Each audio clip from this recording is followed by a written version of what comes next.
মাসের শুরু থেকেই নামে ঝড় বৃষ্টি।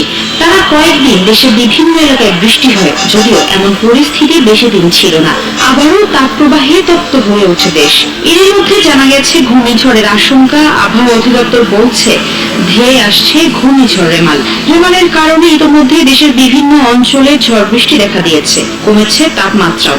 আগামী কয়েকদিন বৃষ্টির প্রবণতা আরো বাড়তে পারে বলে জানিয়েছে আবহাওয়া অধিদপ্তর।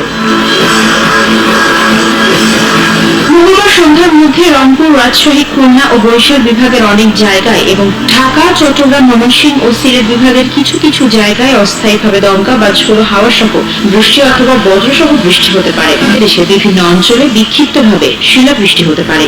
আবহাওয়া অফিস জানিয়েছে, সারা দেশের 12 জেলার উপর দিয়ে ঘন্টায় 40 থেকে 60 কিলোমিটার বেগে বজ্রসহ বৃষ্টি হতে পারে।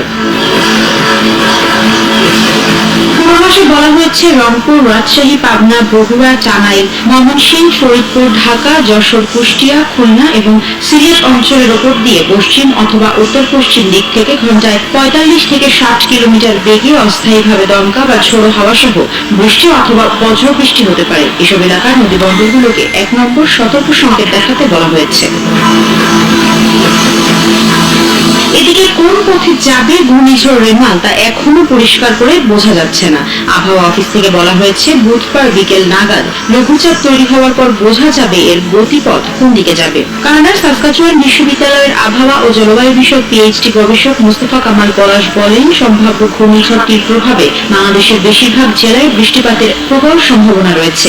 মে মাসের 24 থেকে 28 তারিখের মধ্যে এই বৃষ্টিপাত ঘটবে। ফলে বাংলাদেশের কৃষকদের বিষয়টি মাথায় রেখে প্রয়োজনীয় ব্যবস্থা নেওয়ার অনুরোধ জানান তিনি।